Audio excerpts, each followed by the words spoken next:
What's good, YouTubers and YouTubettes? This is JBsports back again with another one. We're going to talk about Gervonta Tank Davis.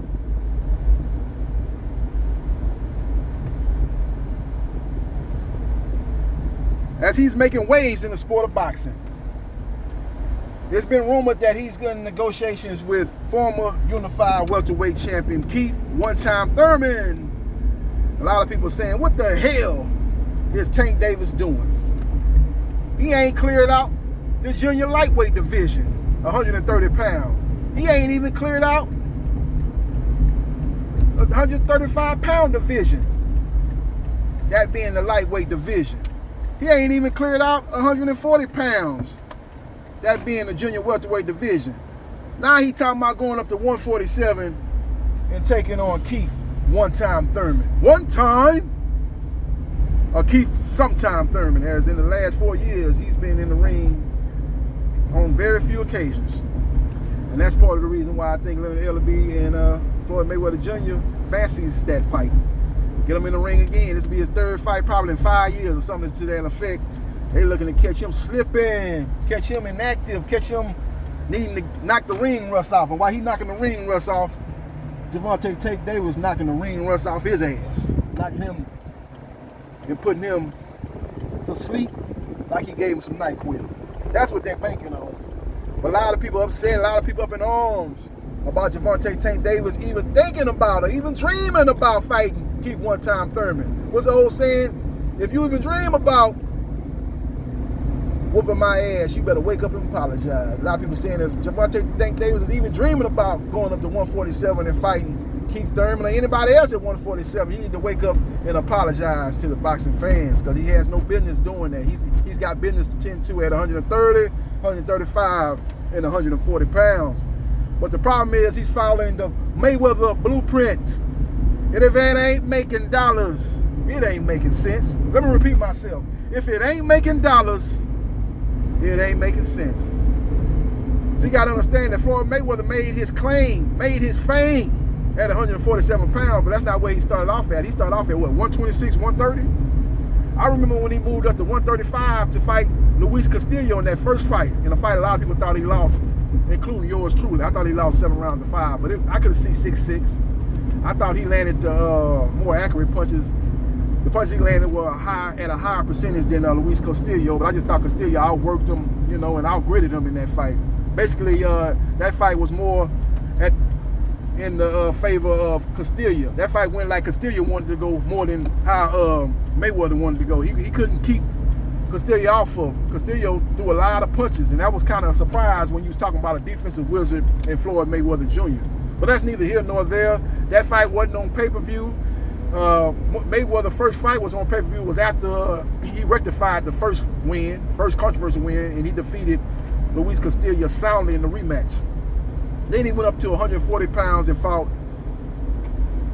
Arturo Gatti, the late Arturo Gatti. R.I.P. to Arturo Gatti, man. They need to really look into that situation involving his death and look at his ex-wife, ex-girlfriend. I don't know if that was his ex-wife, his ex-girlfriend, but they was pretty much a couple. They were intimate, and there's a lot of fishy things that went on involving his death, man. They say the man hung himself. How you gonna hang yourself? He was drunk and he hung himself. Him and his, I guess that was his wife, got into an argument, and I heard that he did beat her and stuff like that, and it ain't no excuse for that. But when you're looking at the details involving his death, man, it's very controversial, man. But yeah, with that being said, man, that fight between Arturo Gatti and Floyd Mayweather was on pay-per-view. But guess what? Gatti was the A-side. Many people don't want to talk about that. Many people say, oh, man, that was Floyd Mayweather Jr.'s first pay-per-view. But he was not the A-side. Look where that fight was at. Where did that fight transpire at? That fight took place in Atlantic City, New Jersey, not Las Vegas, Nevada. At that time, that was the home turf of the late, great Arturo Gatti, as he had a lot of successful previous fights there.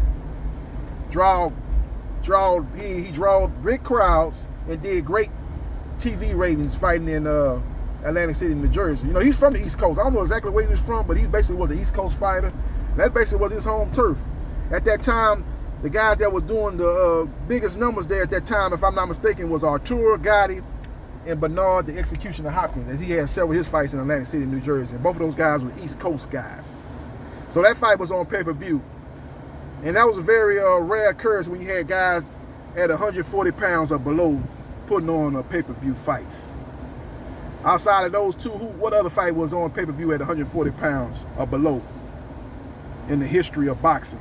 I think the only fight I can think of was the Oscar De La Hoya, Julio Cesar Chavez Sr. first and second fight. And I believe that fight was at 140 pounds, if I'm not mistaken. And that fight was on pay-per-view. So you're talking about Gervonta Tank Davis being in rarefied air, putting on two pay-per-views, one at 130. 130, because when Chavez Sr. was fighting Camacho and fighting Medrick Taylor, those fights were not on pay-per-view. Those fights was on HBO. So for Gervonta Tank Davis to be fighting Leo Santa Cruz, and that fight took place at 130 pounds, and that was on Showtime pay-per-view, and for him to fight Mario Barrios at 140 pounds, and that fight was on Showtime pay-per-view, he's doing things that are very rarefied in the sport of boxing. It's like when you go outside, you see eclipse.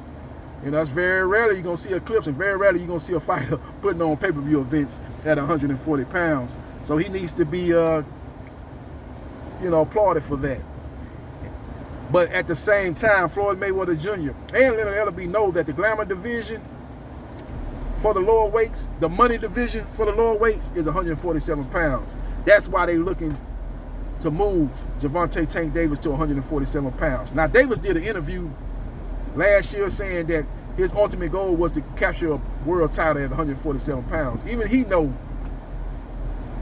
where his bread is buttered at, and that's going to be 147 pounds. Now, he said also that he's knocked out middleweights in sparring.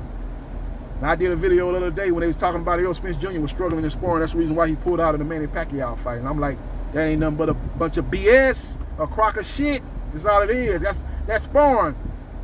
Like Allen Iverson say, that's practice. We talking about practice. We talking about sparring. We ain't talking about the fight. That's the same thing goes with Gervonta Tank Davis saying he knocking out middleweights in sparring. We talking about sparring. We ain't talking about an actual fight. Get in the ring with an actual middleweight if you knocking them guys out in sparring. Get in the ring with Triple G, as slow as he is right now. He's slow as molasses. Get in the ring with him then. Get in the ring with Demetrius Boo Boo Andrade. Get in the ring with Jermell, Lionzo, and Charlo if you're knocking out middleweights in sparring, Gervonta. I don't think you're going to ever see him campaigning at 160 pounds. With that being said, he's looking for select opponents at 147 pounds, and they looking to make the biggest fight possible. They've done 2 consecutive pay-per-view fights. They're not looking to go back on regular Showtime. They're looking to continue to fight on Showtime pay-per-view. And the biggest name out there that's available is Keith One-Time Thurman, and he happens to campaign in the glamour division of the lower weights, and that being the welterweight division. So Mayweather and Ellerbe and even Gervonta Tank Davis are not worried about legacy. They worried about pay-per-view revenue, drawing big crowds, star-studded crowds to their fight, and saying this is what counts. This is what matters in the sport of boxing. Because at the end of the day, when you go to the Hall of Fame, they're not going to remember like, oh man, Gervonta Tank Davis had the belt at junior lightweight. He had a regular belt at 140 pounds, and he had a major belt at 135 pounds. They're not going to remember all that. Even as great as Manny Pacquiao is, he's an 8-division world champion. You can't name the belts that he won in a particular weight class, but you can remember the great wins he had when he defeated Oscar De La Hoya when he moved up in weight, when he defeated Ricky Hatton in a highlight reel knockout. He defeated the 3 fights he had with Eric Morales. You remember those type of things. You don't remember how many belts he won in a particular division, or really when his career was all said and done, you ain't gonna be able to rattle off all the titles he won in each division. All you can say is he's an 8-time world champion. You'll say those things, but you say, okay, what belt did he have at 126 pounds? What belt did he have at 122 pounds? You're not gonna know those type of things. And that's the point that Mayweather and them are making. It's all about making the biggest and best fight possible with the biggest name that's familiar to the casual boxing fan. Keith One-Time Thurman fits that bill. And that's why they're looking to make that type of fight instead of going back to 135 and fighting the highest ranked contender for your belt at 135 pounds, which might not have the cachet of a Keith one-time Thurman. That's what this is all about, ladies and gentlemen. Gervonta is chasing money over legacy. He's chasing pay-per-view revenue over legacy. Same thing that Floyd Mayweather Jr. did. And he retired as the richest boxer in boxing history. He ain't the greatest fighter in boxing history. In my opinion, that was Muhammad Ali and Sugar Ray Robinson. You can argue over those two guys. Sugar Ray #1, Robinson #1, Muhammad Ali #2, or vice versa. He's not in that argument in my opinion, but at the end of the day, he's definitely, in my opinion, in the top 10 of all time. But again, when you talk about the richest athlete, his name is #1 on the Forbes list as the richest athletes. He was making more money than LeBron James, making more money than Kevin Garnett, making more money than Messi, Ronaldo, all those great soccer players. He's making more money than all those guys. Making more money than Roger Federer. Making more money than what? Trout. Richest athlete in the sport of boxing. That's what Floyd Mayweather Jr. is implementing and putting in the ear of Gervonta Tank Davis. Say, you can break my record, son. Just follow this blueprint. We're going to try to set you up with fights against popular Latino fighters. We're going to try to move you up and wait and fight guys with established names.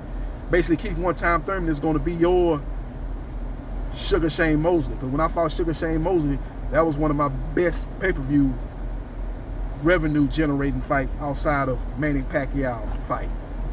That's what they're looking to do. They're looking to follow the old Mayweather blueprint, the TBE blueprint, being the best ever. Not necessarily the best ever in the ring, but the best ever as far as business-wise. And that's what they're looking to do with Gervonta Tank Davis. So people are going to continue to be mad, continue to be upset, continue to be up in arms about his opponents. Now, he'll move back down to the lower weights to fight the right opponent. If it's Ryan Garcia, he'll move back down to fight Ryan Garcia. If it's Teofimo Lopez, he'll move back down to fight him. Those guys got that Latino heritage. And Floyd Mayweather Jr. has shown you throughout his career, he's willing to fight those type of fighters that'll be able to attract a Latino fan base. They're looking to attract a Latino fan base in conjunction with the black fan base, and they think that equals up to a successful pay-per-view attraction, a successful pay-per-view fight. So we will see what happens and we will see what transpires, but the Devin Haney's of the world, the Shakur Stevensons of the world, those fights not happening no time soon. They don't look at that as those fighters as draws, as you basically doing a redundant type of thing, as you basically going to have the black audience and that's it. The Latino audience is not going to be attracted to their fight, or anything like that. So they're looking at that as a more redundant. It seems to me that they look at Devin Haney as tracking the same type of following as Gervonta Tank Davis, just at a lesser number. So they're looking to, again, tap into that Latino fan base. But if they're going to move up and fight an African-American fighter, it's got to be a fighter with a cachet, a guy that's got a name, a guy that's been part of a successful pay-per-view. That being Keith one-time Thurman, just like it was with Sugar Shane Mosley when Floyd Mayweather Jr. fought him. A lot of people say Floyd fought him when he was past his prime, but as I recall, Sugar Shane Mosley was coming off one of his best wins when he destroyed the guy that a lot of people was ducking, including Floyd Mayweather Jr. at that time, Antonio Margarita, destroyed him. And Floyd Mayweather Jr. fought him in the next fight and defeated him soundly after getting hurt multiple times early on in that fight. So we will see what happens and we will see what transpires. But let me know your thoughts about Gervonta Tank Davis moving up to the welterweight division and possibly taking on Keith one-time Thurman. Now, some other opponents that could end up beating him at 147 if the Thurman fight is not ironed out. Because, like I said, Thurman is a guy that's going to expect a certain amount of guarantee to take on this type of fight. He got $2.5 million to fight Pacquiao. He's going to have to take a little bit less to fight Gervonta Tank Davis. Will he be willing to do that? That's going to be part of the obstacles that they're going to have to overcome if they want to make that fight happen. But if he doesn't get the fight with Thurman, Andre Berto could be a guy that they look at. Or they could look at a Abel Ramos or a Josecito Lopez. Those are two Latino fighters that, again, follows the Mayweather blueprint of attracting the Latino fan base, the Latino boxing community.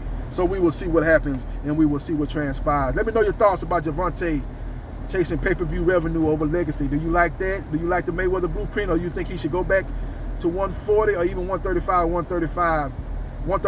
130 and clear any one of those three divisions out? Let me know your thoughts and hit the like button if you like the content of this video. and share this video and help grow my channel, and subscribe to JB Sports, the man, the myth, the legend.